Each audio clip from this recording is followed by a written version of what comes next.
Assalamualaikum warahmatullahi wabarakatuh. Kita lanjutin lagi ya materinya untuk market research-nya. Setelah kita mempelajari tentang metode kualitatif dan kuantitatif di podcast sebelumnya, kali ini kita menentukan tujuan penelitian. Nah, kenapa kita perlu menentukan tujuan penelitian? Karena di podcast-podcast sebelumnya pun setiap alur dari penelitian atau metode yang dipilih itu kita perlu menentukan dulu apa tujuan dari penelitiannya atau masalah yang akan diangkat dari penelitian itu. Nah, apa saja yang perlu dipersiapkan ketika kita menentukan tujuan penelitian? Yang pertama yaitu kita harus tahu dulu nih penelitian ini itu untuk meningkatkan produk atau meningkatkan kualitas produk, atau apakah ini penelitian ini itu untuk strategi pemasaran dari brand kamu gitu. Yang kedua yaitu kita memastikan dulu siapa konsumennya dan konsumen itu ngapain. Terus ketika mereka dikasih sesuatu itu gimana reaksi mereka terhadap sesuatu tersebut. Yang ketiga yaitu seberapa penting hasil dari perhitungan atau data yang berbentuk grafik atau angka-angka gitu. Kalau itu penting kita bisa melakukan quantitative research. Kalau itu tidak terlalu penting angka-angka itu, jawabannya bisa open, itu kita bisa menggunakan metode kualitatif. Nah, yang isinya seperti interview atau FGD gitu. Kemudian yang keempat yaitu berapa budget dari penelitian ini dan berapa lama waktu yang dibutuhkan. Karena kalau misal kita nggak nentuin dari awal, nanti ketika budget itu habis di tengah jalan, kita tidak bisa menyelesaikan penelitian tersebut. Oke, kita mulai dari yang pertama. Kita nentuin dulu nih, apakah penelitian ini untuk meningkatkan kualitas produk atau untuk strategi pemasaran, karena beda tujuan itu beda hasil yang diharapkan dan beda juga metode yang akan digunakan. Yang pertama untuk kalau itu berfokus pada produk, itu metode yang bisa digunakan yaitu teknik penelitian taktis. Di antaranya kita perlu tahu dulu di awal apakah responden ini bisa paham tentang produk yang kita tawarkan, ngerti dulu sama produknya intinya. Nah, selain ngerti produknya, ngerti juga fitur-fitur yang ditawarkan. Misalnya mungkin produk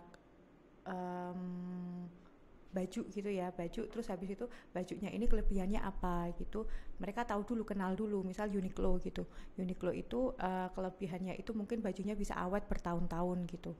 Nah, mereka harus kenal dulu nih di awal. Kalau mereka nggak tahu, gimana mereka bisa menjawab dari form yang kita bagikan. Nah, yang kedua yaitu berfokus di strategi pemasaran. Nah, teknik yang bisa digunakan yaitu teknik-teknik eksplorasi. Di antaranya yang pertama kita bisa melakukan interview pada penelitian kualitatif ataupun etnografi. Kita mengamati dari kegiatan orang mungkin dari pagi sampai malam gitu selama terus-menerus. Jadi kita bisa melakukan strategi yang tepat setelah kita mendapatkan data tersebut. Kemudian yang kedua, kita perlu menentukan siapa target konsumen atau target responden yang mau kita teliti. Jadi siapa konsumennya, apa yang dilakukan konsumen tersebut, terus kemudian bagaimana reaksi mereka terhadap sesuatu yang akan kita berikan.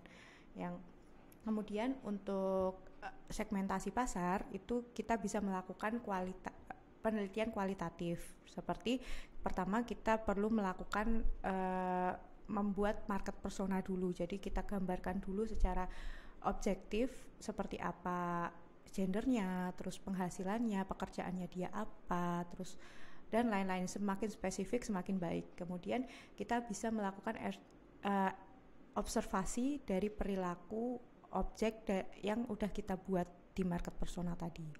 Nah, yang kedua yaitu melakukan observasi behavioral atau observasi sikap. Di antaranya kita bisa melakukan interview terhadap responden. Yang kedua etnografi, sama seperti tadi etnografi itu kita melihat kegiatan responden, kemudian kita catat. yang ketiga yaitu diary studies. Itu mirip dengan etnografi, tapi responden itu seperti nulis diary gitu, curhat dari data yang dia punya gitu. Kemudian yang keempat usability testing, yaitu tes dari kegunaan suatu fitur atau suatu produk sebelum produk itu dibagikan secara masif atau secara luas.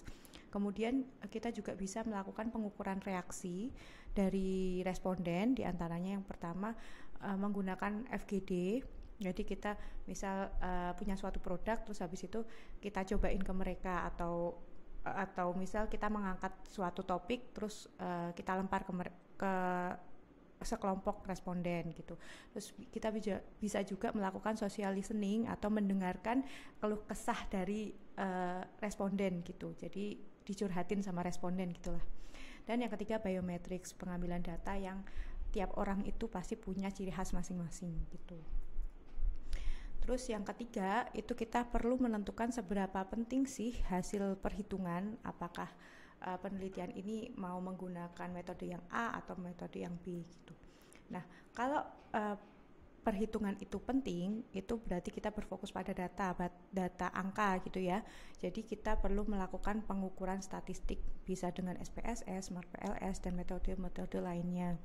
Jadi kelebihannya ini ada skala yang jelas. Jadi misal kita mengangkat angka 1-5 atau 1-7 gitu. Jadi keluarannya itu juga berupa hitungan angka dan ada grafiknya gitu. Terus ini penelitian yang berfokus pada data ini biasanya menguji suatu hipotesis. Jadi kita punya hipotesis terhadap suatu masalah, terus habis itu angkanya itu menjawab dari hipotesis kita, apakah hipotesis itu diterima atau ditolak. Nah, yang kedua yaitu berfokus pada motivasi. Nah, untuk yang berfokus pada motivasi ini biasanya menggunakan kualitatif. Jadi kita itu mempelajari emosi responden terhadap suatu masalah gitu. Kita bisa menggunakan teknik interview, etnografi, atau diary studies, atau FGD dan lain-lain. Kemudian yang terpenting kita nentuin budget dan durasi waktu riset. Untuk budgetnya itu kalau misalnya kita punya budget yang terbatas, mungkin kita bisa menggunakan metode yang interview atau mungkin survei gitu, yang kita bagiin, terus kita saat itu juga dapat feedback dari responden.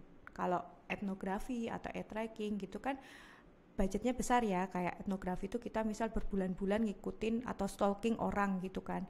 Berarti kan kita harus nyiapin dana untuk kita stay di situ gitu. Dan untuk eye tracking gitu kan kita mungkin pengadaan alat dari eye tracking itu kan juga lumayan besar, jadinya kalau kita budgetnya terbatas kita sebaiknya tidak menggunakan itu. Kemudian untuk waktu riset juga perlu kita tentuin dari awal, karena kalau misal waktunya singkat itu mungkin untuk beberapa penelitian itu tidak disarankan, karena seperti misalnya menjadwalkan interview, ternyata orang yang mau diwawancara itu orangnya super sibuk dan jadwalnya itu padat gitu. Nah, berarti kita harus mencari responden lain atau kita bisa menggunakan metode yang lain. Oke, segitu dulu untuk materi kali ini. Terima kasih sudah menonton.